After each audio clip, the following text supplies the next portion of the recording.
Stefon Diggs, one of the best wide receivers in the NFL, has not had a receiving season under 1,000 yards ever since 2020. He's one of the best wide receivers in the league, hands down. And you're probably asking, J-Dub, this is a reaction channel. Why are we talking about Stefon Diggs? Well, the reason we are talking about Stefon Diggs today is because he's just recently had a court case where he was charged with assault by his personal chef. And apparently it was revealed that Stefon was also having an affair with this same chef. And it led to a whole bunch of issues that we're about to cover today. So today we're going to be watching this video called The Stefon Diggs Trial Was an Absolute Disaster by Omizi, in which he tells us exactly what went down in that courtroom, what was said, what was the defense, what was the cases, and things of that nature. If you are new to this channel, you want to see videos like this, don't forget to leave us a like, comment, and subscribe. It goes a long way. And with that being said, let's get straight into the video. And what was supposed to be the most open and shut trial of the year, the Stefon Diggs case was an example as to why you can't just have anybody be your star witness. His private chef claimed that there was some sort of financial dispute in which, in the blows of having the conversation, Stefon Diggs got physical with her, struck her, put his hands around her neck, and made other threats. Now, I'm gonna be honest with you, I heard about this story a while ago and thought that I was gonna be strapped in for a long trial, something OJ-like. I was even gonna live stream it for you guys, but this ended in about 2 days and 90 minutes of deliberation. There's one reason and one reason only. It's because the star witness that they had, the private chef that's in question, was absolutely out of her mind. Over those 4 or so years, how would you characterize your relationship with Mr. Diggs? I would say it's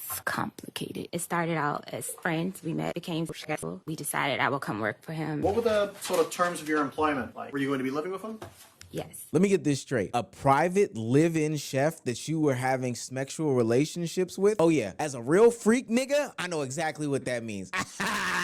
If you're new to this and you haven't already, please hit that subscribe button. It's gonna go a long, long way for the channel. Help me reach my goal of having a private chef as well. No, this is a serious matter. Now, back into the video. Now, Stefon Diggs is an NFL star for what it's worth. Wide receiver for the Patriots, a pretty notable name and face in the NFL sphere. But also what he's known for is being a freak ball general. He has been linked romantically with Cardi B, having a baby with her. But even outside of that, I think Stefon Diggs has like 13 or 14 baby mamas or something like that. It's an actual outrageous number. From Cardi B to Drake's ex-model girlfriend, from my neighbor to your neighbor. Only person I know that's worse than him is Tyreek Hill. I think Tyreek Hill on 11, 12. Yeah, damn. I'm talking about he pumping them out like it's nothing. I mean, he gotta keep playing. He gotta keep playing. I mean, when you got generational wealth like that, I mean, I guess you can afford it. Like, you know, when people was giving Nick Cannon a hard time for having all those kids, but honestly, he can afford to have all those kids. So, like, so many different baby mamas. How you gonna take care of them? You responsible for them kids. How you gonna be a father to all them kids? Yeah, that's the only problem. There's no way he can do what he's doing professionally and then also take care of that many children. There's just no way. With all them different baby mamas, all of them probably dislike you and they got you on child support. So like, yeah, I mean, the kid's gonna be straight financially, but it's like, yeah. But like we're gonna be talking about in a video down the road, like, you know, not having a father in the house just leads to a whole bunch of issues. Yeah. But I do know that's not the point of this video. Let's get back into it. Has a problem with ex-model girlfriend, from my neighbor to your neighbor. Stefon Diggs has a problem with having, you know, romantic relationships and seeing women as objects. Last thing that I'll say on he's this, a dog. These ages are extremely close as well. So it's not like he has any sort of discipline. This is a rather young dude who's having these babies back to back to back, even on top of these women. So it makes absolute sense as to how he catches himself in a situation where he is finding himself defending his name with a romantic partner that was supposed to be doing some sort of service for him. It's not like he sees women as anything else other than objects. I say all this to say Stefon Diggs does have a checkered past. Not only does he have all these baby mamas that are running around the nation, he also has that incident that ultimately I think got dismissed in court, and he filed defamation claims against another person, Blake Griffith, where he allegedly drugged him and, you know, tied him down and tried to have some sort of sexual advances with him as well. But the word on the curb, generally speaking, is that you don't. He did what? Hey, nah, that's a little too specific. Hey man, not guilty. Yeah, got to the court, not guilty, bro. So. Oh my god, oh my god, that reminds me of the Dwight Howard incident. I know you remember the Dwight Howard incident. Hey, Dwight Howard did everything he was ever accused of. Oh man, everybody knows Dwight Howard. I ain't even gonna say that, bro. He Dwight Howard. Y'all know about Dwight Howard cut. Don't want Stefon Diggs with him as well. But the word on the curb, generally speaking, is that you don't want Stefon Diggs to be around anybody that's a woman because he does not know how to handle himself. What guy on this team would you least like to date your sister? Diggs. My boy Dow. Man, no. We're gonna leave it like that. No. Oh, Stefon Diggs. He couldn't date my sister. Diggs. Oh my goodness. Nobody want me to date this. I'm a great guy. So this is why everybody was My ready to great run with the guy. story and narrative that Stefon Diggs did place his hands on his live-in chef slash maid slash affair partner. So when you say he smacked He you, smacked me with an open hand. do you know which hand he used? Right hand, right side of my Do you know face. which part of your face got hit? The right side of my face. And then what happened? But when the court case started, no one. Wait a minute. I just thought about this. Hold on. Lock in with me. So she said right hand, open hand, across the right side of her face. Now, if I was to slap you, my right hand to your right side of your face, open-handed, I would have to be reaching this over to the other side of your face. Because if I was slapping you normally with my right hand, it would make contact with the left side of your face. Like if I was doing a normal slap. What she's essentially saying is that he took his right hand, open-handed, so this side of her, the palm is on her face. He essentially did this. He essentially came off like this. That don't seem like a way to slap somebody. No cap. Yeah, she in them folks' courtroom playing around, bro. She Like playing. unless She he got a playing. very weird way of slapping people. That's just, that's just kind of weird. I don't know. You ain't never seen Ike Turner? I hope I never do. He slapped Tina all the way up and down, but backhand, elbow, forearm. Shit, he probably gave her the people's elbow at one point, boy. So you never know, boy. He might be real pimping. He might be, you know what I'm saying? That might be his pimp slap. He might, man, shut up. Hey, I ain't got no practice.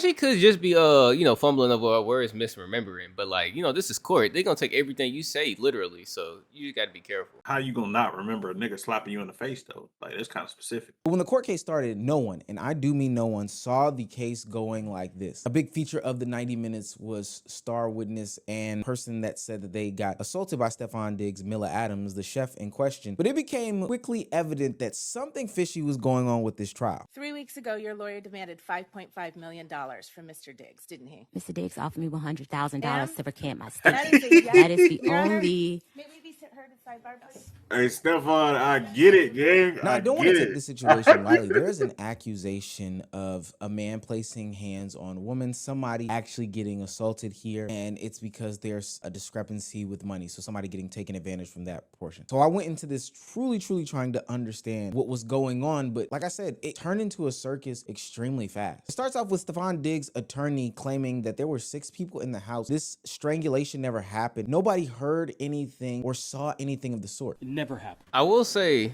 to be fair, in these big mansions, the cook or maid have like their own subsection inside the house that's separate from the rest of the house. Like they have their own kind of mini apartments inside of these homes where they have their own bedroom, their own kitchen, their own bathroom. Literally, they can live inside this part of the house without having to ever interact with anybody else. Like they build that in houses for, well-off people who want personal chefs, who want maids, but don't want them to go home and have to have that hassle of hustling back and forth. Like there are places like that. So 6 people not hearing it makes sense depending on where you are in the house. Because like I said, rooms like that do exist. But this is a compelling case in terms of being a lawyer, getting it off in court. If there are 6 witnesses in the house and none of them can testify for you. There was no strangulation. There was no assault. There was no incident on December 2nd or any other day. There were 6 people in Mr. Diggs' home on December 2nd, and not one heard or saw anything out of the ordinary. From here, it only gets worse, though. They drop a video of Mila Adams, the chef, dancing around her home, celebrating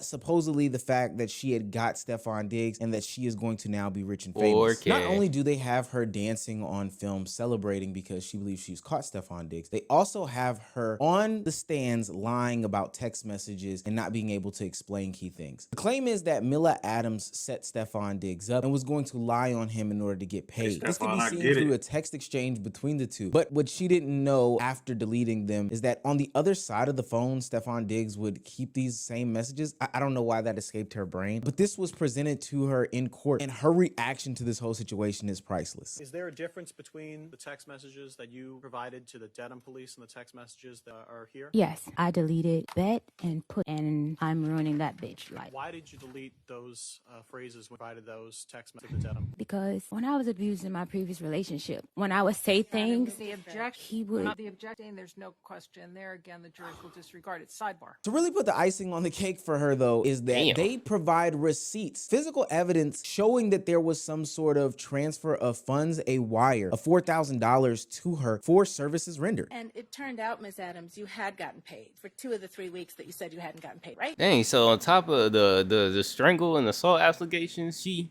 also claimed that he didn't pay her. Oh my god. She overly played. She's just up here playing, wasting everybody's time and money. And apparently they're about to say she lied about this too. Like they said they got receipts. They got receipts for damn near everything so far. No witnesses, you deleting text messages, lying about payments. Like, what was the point of this? Like, what did she think was gonna happen? You see a lot of these people who take more famous, more wealthier people to court. They try to think that it's gonna be like easy because they see how other people do it. But if you try to get over on somebody, it's not gonna be as easy as you think. There has to be something compelling that can sway the judge or jury to a certain decision. But if you don't have evidence or something happening against you from that other person, it's not really gonna be anything going as far as you being rewarded with money like you want. This is missing a whole lot of stuff. The yes or no question. I can't answer your question correctly without the proper evidence.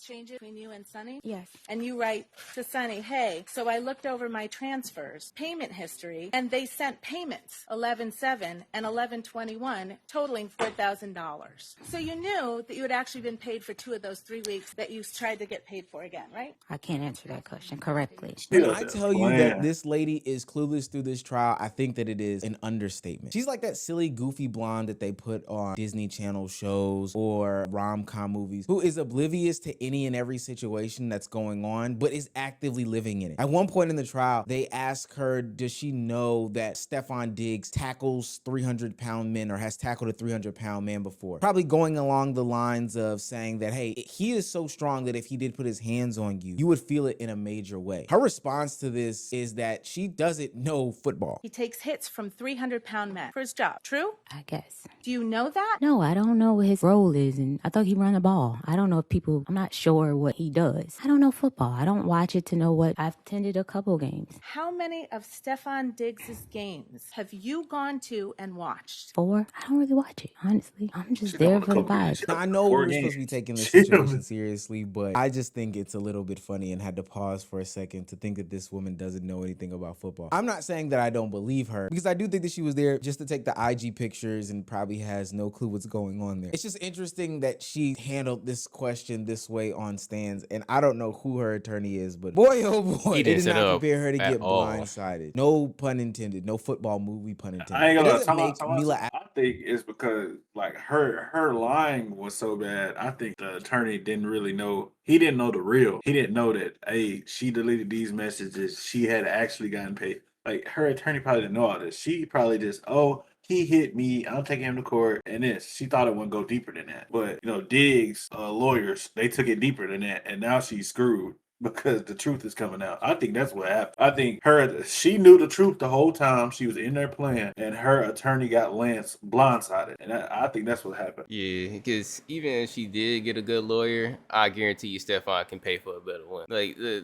There's no way you was gonna get past this without him at least putting up a really good fight. It doesn't make Mila Adams' situation any better when other members of the House who were there and people on Stefon Diggs' payroll / a part of his team were asked about the day of said events. The people that would see her come down in a towel, or the people that know of their relationship and have seen the ins and outs as to what goes on. They all are saying that, hey, she had no marks on her. She was fine. We didn't hear anything. And basically that she's lying. Did you observe anything on her face? No. Anything on her neck? No. Did you see any redness or swelling? No. Was she crying at all? No. What was she doing? She was walking around looking for a piece of a paper and a pen to write a card, write a note to him for his birthday gift. Did you actually see Ms. Adams without clothes on as you were getting dressed? With a towel on. Did you observe any bruising, redness on No. her neck or chest? No. Did you observe anything on her face? No. I'm taking you along this journey because all this stuff is really relevant to the situation. This is all day one of the events. It's clear that this lady doesn't have her story straight. There's there's some inconsistencies. And at worst, you can flat out say that she is lying on Stefon Diggs about a numerous amount of things that transpired in this situation. Nobody can corroborate her story. Even outside of the stories of Stefon Diggs strangling her and putting hands on her, the claims that she was underpaid by Mr. Diggs was also refuted by his financial team, with receipts and from his lead financial team member stating that they in fact even overpaid her for services that were never rendered because she was sent home early. Do you recall receiving an invoice from Ms. Adams? Yes. Do you recall what that invoice was for? It was for 3 weeks of services in November and reimbursable expenses. Immediately, I knew that it was incorrect because I had paid her. So it raised a flag. I needed to figure out, had I made a mistake or had she made a mistake? That caused me to look a little bit further into the reimbursable expenses. What did you learn from conducting your audit? That we had overpaid her. Day 2 of the trial puts a pin in what would have been a long and lengthy court proceedings. The day starts off with Mila Adams not being able to answer any question straightforward and honestly folding like a lawn chair or origami or anything else that's foldable. Oh, like a Mila Adams in this situation. When you Oh my told goodness. Steph's girlfriend on January 1st, 2026, I don't understand the question. I'm sorry. So I don't haven't wanna finished my answer it. question. When you told Steph's girlfriend on January 1st, 2026, in a written text message, I didn't say that, you were referring to the statements that were reported in the press that you gave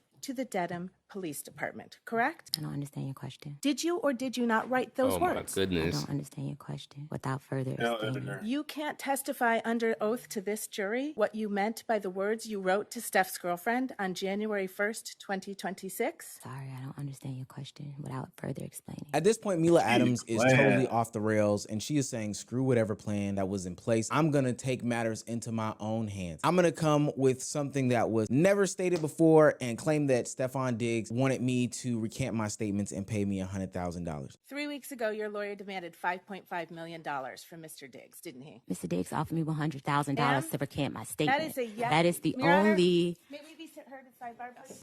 It gets so bad that Time after out, she makes time out. Yeah, if that's true, why did she just take the 100K? I was saying, if you was already going this far to like everything, he didn't hit you or whatever, but you already went this far to put smut on his name. He's like, hey, bro, I give you 100,000. You just dropped this right now. And you're not rich. You work for him. I think what they say, you get $4,000 checks. That's not bad, but you get $100,000 like that. I mean, you just take it. You're Because just greedy. A, she understands that once you first make this charge, once you get that $100,000, you out the door. He gonna go get a new shift. You done. And 2, she's trying to get this man for everything she has. She feels like, why can I get 100,000 if I can just go in this courtroom and allegedly lie and get 3.5 or whatever I'm gonna get at this man? She took a risk on herself and didn't prepare to make the risk. Like this is honestly sloppy. She might have a real deal bird brain though, 'cause this is bird brain activity. Right, she asking Yeah. straight up questions to you and you can't even answer them. Or you're choosing not to answer them on purpose, playing dumb in order to not incriminate yourself. Which, if you was gonna do all this, man, just take the 100. She clearly has never been in a court setting before. She's clearly never done this before. Clearly she didn't do enough research. So now she's in the real deal field, getting punched in the mouth, no allusion to anything. And now you look stupid. I would have took the 100K if I was her. Especially if you in a situation like this, you know you weren't ready for. Like, come on. It gets so bad that after she makes this big and bold claim in court, they go to recess. And when they come back from recess, the judge is like, yo, gang, if you're going to BS like this, we're about to strike everything. If you don't understand a question, you can say that, and I'm sure counsel will rephrase. If you can't hear a question, tell them that as well. But courtrooms function, and especially trial, unfold in a question and answer format. This is not an opportunity for you to interject your own narrative and evade responding to questions the court deems appropriate. And if you continue to do so, your entire testimony may be struck. And lastly, before the 90-minute deliberation that would ultimately find Stefon Diggs to be not guilty of any charges, the prosecutor themselves even had to admit that their star witness, the one that they had been prepping and priming, hell, the main one that was responsible for bringing these charges to the forefront, was very, very lackluster. Was Miss Adams a perfect witness? No. She was argumentative, avoided, difficult. You don't have to like Miss Adams. You don't have to like the way she testified today and yesterday, but you do have to give her and her testimony the attention it deserves. Yeah, gang, not a good witness to you, but brought some funny I ain't internet gonna lie. moments to us as a community. I ain't gonna lie, my attorney pulled up and his suit looked like that. he can't be my attorney, bro. He don't he take his job serious enough. Look at Cuz hair, bro. Like, nah, you can't be my lawyer, gang. You ever seen a lawyer like this win cases? Nah, bro, cause like this man suit big and like, man, if I got a lawyer, he clean cut, you know what I'm saying? Suit, jacket, tie. You know what I'm saying? Clean hair. This man, like, he been woofing, boy. The bird to fill out the tree in his head, boy. He got All right, man. This Man, dude come doing his on. job, bro. Hey, if it was me, he wouldn't be representing me for nothing. Not a good witness to you, but brought some funny internet moments to us as a community. So I appreciate it for this. But I will say overall, this isn't some sort of funny situation. There are no winners in It's this not. case at all. At You're clear. all. This isn't me caping for any. At all, because at the end of the day, you came in this courtroom, now you look stupid, and now this man has an allegation on his name that won't go away no time soon. And I'm big on sports, and you realize like this happens more often than we think. And to each his own. Like, I think like if this does happen, I think there should be proper repercussions or disciplinary action. They should go to jail, get fined, or you should get money off of them or whatever. But in the case that when it's like this, when the allegations are false and the woman just gets to walk away after ruining somebody's career or life, because this happened multiple times. You look at Sean Oakman, Trevor Bauer, these people that were supposed to go were already in professional or were about to go professional, got these allegations and slandered their name to the point where they were held up in court so long, on trial so long, or in jail so long that they didn't even get to play their sport, and they got forgotten about even after they were found not guilty. Like, there has to be some type of disciplinary action for women that come out and make these false allegations. Like, this can't keep going on, because a lot of these women do this, they lie about it, and they get away with it. And the ones that get found not guilty, they just walk away like nothing happened. There's no repercussions for it. I will say, it's just a situation, like you said, no winners. You come in here, waste everybody's time, you look stupid, and you end up getting no money. The whole point of you doing this was for money at the end of the day. And now Stefon Diggs has to live with this on his head, because you having this assault charge and affair accusations on his name doesn't help, considering his history. Like, him assaulting you, people can rub that off maybe a little bit. It's always gonna be on his record forever. Cool. But the affair stuff and whatnot, that's gonna be on his name, because, like he said, his history of just having multiple baby mamas, multiple children, like, that's an easy one to believe right there. So now you get him in this situation where he can lose his job over this. Like, he can lose his job over this. His reputation can be in the mud. He can have a hard time finding another spot on another team in the NFL. All because you wanted to make some money, man. You had a good thing going. You had a good job where you had your own housing paid for inside a mansion, with this guy paying you $4,000. Come on, gang. We got to do better than this. Oh, this was just destructive for no reason. Everybody, when I make these statements, everybody, and I do mean everybody, loses in this situation. You can see Stefon Diggs, after finding out that he is not guilty, starts to go to tears. He starts to get really, really emotional, and he knows it's because his life has been altered immediately, and specifically due to this backlash. After the verdict was read, he got emotional and he clutched his lawyers. How is Stefon doing right now? It's an emotional thing to have, false allegations levied at you. This has impacted him both personally and professionally. He's an emotional person, but he's a person. He's a human being. Okay, guys, this is the end of today's YouTube video, and we want you to let us know, do you think there should be repercussions for people who put false allegations on athletes? Please let us know in the comments. And let us know what you think about this case specifically down below in the comment section. With that being said, we have been the Afterthought Duo. I have been T-Bangs. This has been my co-host J-Dub, and we will see you in the next video. Peace.